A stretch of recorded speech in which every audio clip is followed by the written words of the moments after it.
Salut fils et filles du Dieu très haut. Nous sommes la gloire de Dieu en Jésus-Christ. Dieu nous aime.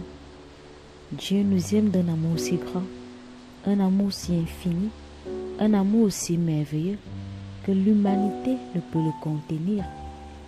Nous, en retour, nous devons aussi l'aimer. Et l'aimer, c'est mettre sa parole en pratique. L'aimer, c'est de connaître sa parole, de savoir ce qu'il dit, de ce qu'il attend de nous. Nous éloigner de sa parole, c'est douter de lui, c'est ne pas lui rendre son amour. Parce qu'en méditant sa parole, en la mettant en pratique, nous reconnaissons par là que nous aimons notre Père Céleste. Par là, nous l'aimons et nous voulons faire sa volonté. Et sa volonté ne nous éloigne pas de sa parole. Sa volonté ne nous éloigne pas de lui. Nous devons toujours être connectés à lui par sa parole, par son Esprit Saint, dans son amour, dans sa fidélité, dans sa bonté, dans sa présence. Parce que notre Père Céleste est tout pour nous. Il est tout pour l'humanité. Parce que sans lui, l'humanité ne serait pas ce qu'il est. Il n'aurait pas créé l'homme à son image. Il n'aurait pas créé le monde avec tout ce qui s'y trouve.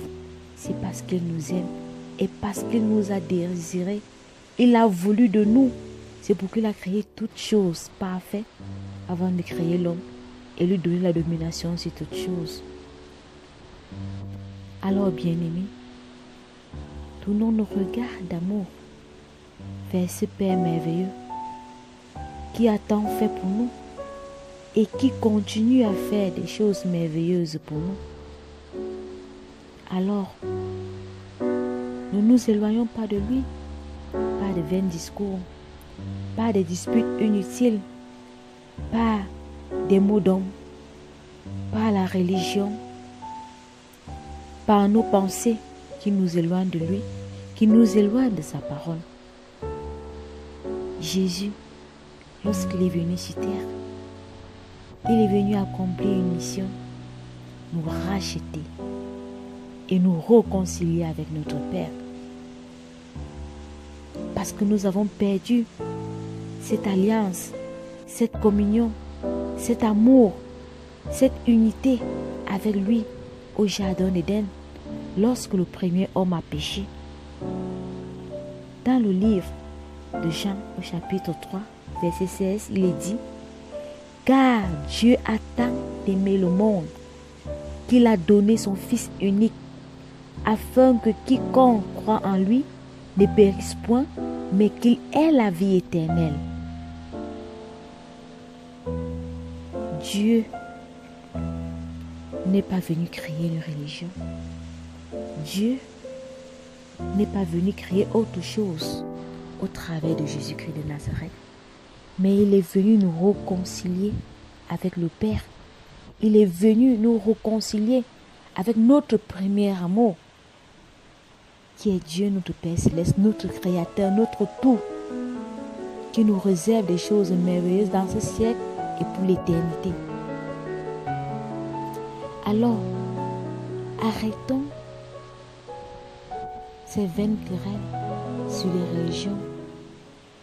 Je suis catholique, je suis protestant, je suis évangéliste. Non, c'est pas ce que Jésus-Christ est venu créer. Jésus-Christ étant sur terre n'a créé aucune religion. Il est venu pour une mission, nous réconcilier avec le Père, pour faire de nous les fils et les filles du Dieu très haut, pour qu'il ne soit plus le seul fils de Dieu, mais que Dieu ait beaucoup de fils au travers de lui. Alors, mes frères et sœurs, mes bien-aimés, pourquoi tant de distinctions? Pourquoi tant de rivalité? Pourquoi tant de haine entre nous, frères et de Jésus-Christ et fils du Dieu très haut? Dieu, par car Jésus-Christ n'est pas venu établir ces différentes religions pour nous diviser, pour créer la haine entre nous. Non. Ce n'est pas la mission de Jésus-Christ. La mission de Jésus-Christ, c'est l'amour, l'unité. Il a dit qu'on soit un, comme lui et le Père sont un. Alors, ces différentes congrégations, ces différentes religions ne doivent pas nous séparer, ne doivent pas mettre une distance entre nous. Dès que tu es né de Jésus-Christ, baptisé au nom de Jésus-Christ, recevant son Saint-Esprit, peu importe de quelle congrégation tu te trouves, peu importe dans quelle nation tu te trouves, dans quel continent tu te trouves, nous sommes tous frères. Si nous sommes appelés chrétiens, ça ne vient pas de Christ. C'est les habitants d'Antioche qui ont donné pour la première fois aux disciples le nom de chrétien. On le trouve dans le livre des Actes des Apôtres, au chapitre 11, dans son verset 26. Ce sont les habitants d'Antioche, en voyant comment les disciples vivaient, semblables à Christ, qu'ils les ont appelés chrétiens. Mais Christ, il a dit qu'il est venu nous réconcilier avec le Père pour faire de nous les fils et les filles du royaume. Si tu rencontres ton frère, qu'il soit d'une autre congrégation, qu'il soit dans notre pays, d'une autre nation, mais qu'il soit fils de Dieu, baptisé au nom du Père, du Fils et du Saint-Esprit, qui croit en Jésus-Christ, à la parole de Dieu, c'est ton frère. Tu dois l'aimer. Tu dois le considérer comme étant un avec lui. C'est ce que le Père nous a dit. Parce que lorsqu'il y aura l'enlèvement, au ciel, il n'y aura pas un quartier de catholiques, il n'y aura pas un quartier de protestants, il n'y aura pas un quartier d'évangélistes, il n'y aura pas un quartier de pentecôtistes. Non, il n'y aura pas ces quartiers. Nous serons tous appelés fils et filles du Dieu très haut. Parce que la parole dit dans 1 Corinthiens, dans son chapitre 15, du verset 51 à 52, il est dit: voici, je vous dis un mystère. Nous ne mourrons pas tous, mais tous nous serons changés en un instant, en un clin d'œil, à la dernière trompette.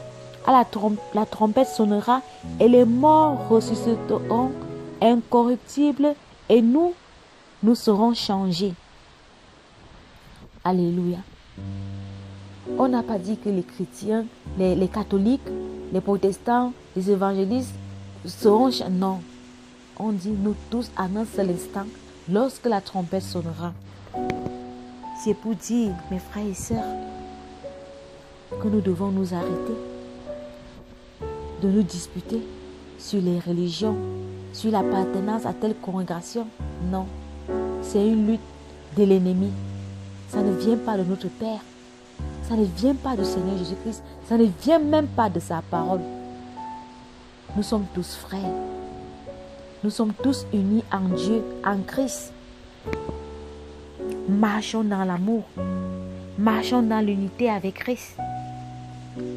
Soyons abondamment bénis. Que toute la gloire revienne à notre Seigneur Jésus-Christ de Nazareth. Alléluia.